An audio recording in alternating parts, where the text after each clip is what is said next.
So now we will explore how this whole situation of the migraine is affecting you. And we will do this in different layers. We will start with you as a physical being. So you can take a little bit time and ask yourself inside, how is this migraine affecting me in my physical way of being? I have to say, it's not easy to be friendly with that. Yeah. I wake up and immediately the migraine is there, and immediately I feel sick and I cannot even move. It's terrible. I'm stiff and stay in bed, and I cannot bear any sound or light. I cannot do all the things that I would like to do. Yeah. It's like being in prison, really. Okay. Yeah, I feel frozen, immobilized. The only thing I can do is lie in the darkness and wait for the medication to work, and maybe it gets better. Okay. Oh, and there are so many days like that in my life. So that's a real terrible situation. Being imprisoned, not able to move. So lying in the darkness and just waiting until the sickness is over. Yes. Yeah. Yes. So. And you said it's difficult to stay in a friendly way with your body in this suffering. May I invite you just to try? How does it affect you when you can just be with yourself, with all this suffering, like you are sometimes with your grandchild? So if you imagine having this attitude you have towards your grandchild when it is suffering, when you apply that attitude to yourself, how does that affect you? Oh, my grandchild, that's easy to feel tenderness and be very tender with her, but doing that for myself? Yes, I do understand that's more difficult. Yeah, yes. But give yourself some time to try it and just experience whether there is some change when you try to be friendly with your physical being and the way you have to suffer. You know, I often try to have some rational thoughts as, okay, my body needs a pose and things like that, but it's hard. I really, it moves me when I hear you say it is true, it is awful in this prison.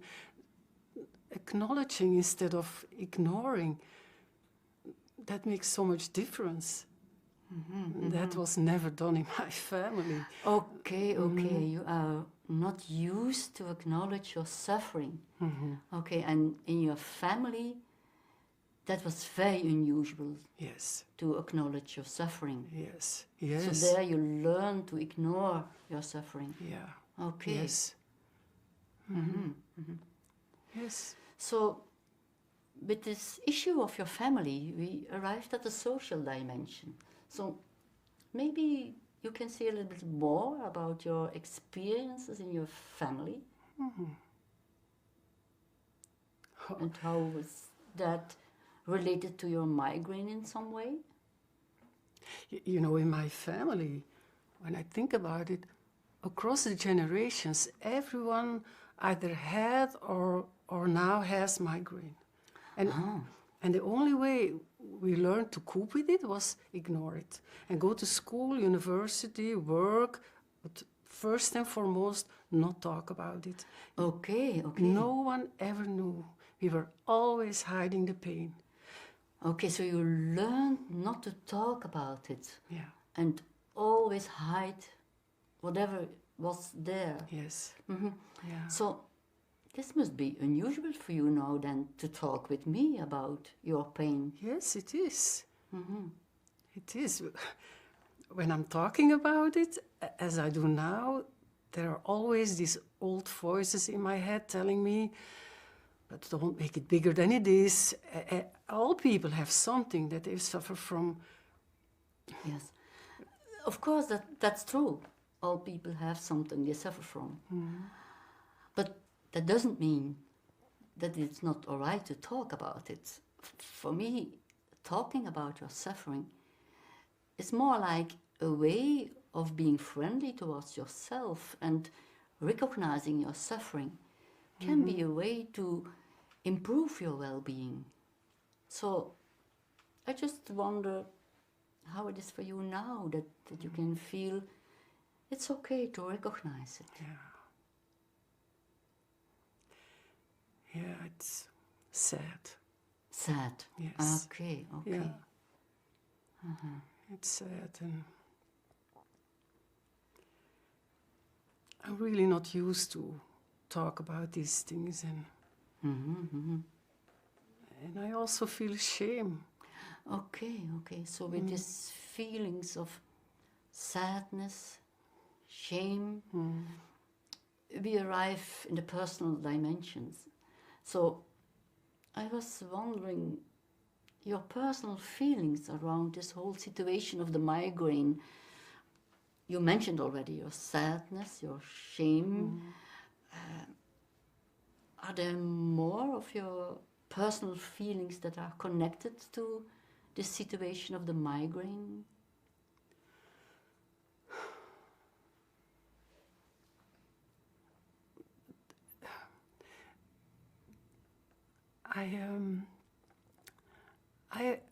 There was some curiosity, like wanting to find out how all these things belong together. But now it's more or less loneliness. Loneliness. The loneliness of And not sharing and hopelessness. Hopelessness, yes. hopelessness also. Yeah.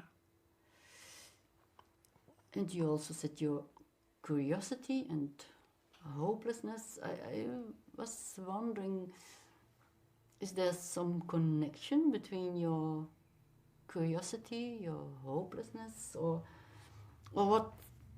In what way does the migraine take away your hope? You know, I always hope for something from the outside to come and take away the pain, or that it just simply will go away overnight.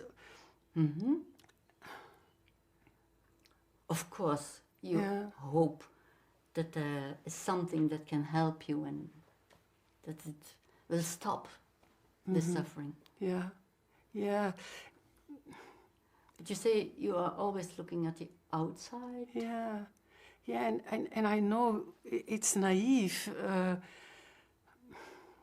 but that's what I do. I always put trust in something outside me, and and that then I end up disappointed or deceived.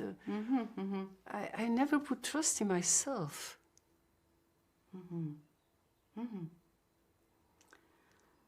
So you discover how you trust the outside and are hoping for medication or other solutions, but trusting in yourself, that's difficult. I wonder, what could help you to really trust? You are looking as if this is a strange question. Yeah, my first idea is I don't know. I really don't know. Okay, but it's good to take your time and ask inside. There, in your wiser self, there is sometimes some sense of what you trust at a deeper level?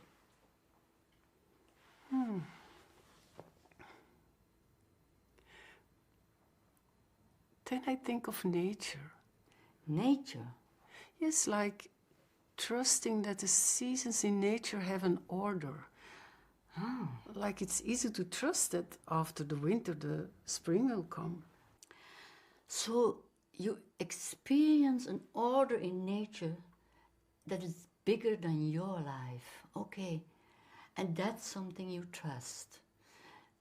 I was wondering, is that related to your hope? Well, it goes together with the question, where is my place in all this? So, when I stay with the order of life, what could come for me now in the autumn of my life? Oh, that's a nice question. What could come for you now in the autumn of your life? Yeah. Yeah. As if that opens up some new perspective, or Yes, it's like a relief. oh, It opens up a new approach to hope for me. okay. Like confidence in nature and belonging to a bigger order. So if you take now a little bit more time to feel, how does that affect you when you just think of this order in nature and an order that's bigger than you, but at the same time you seem to be part of that order in nature. So how does that affect you? It fills me up with peace. Peace. You can feel peace in that. Yes. Yes.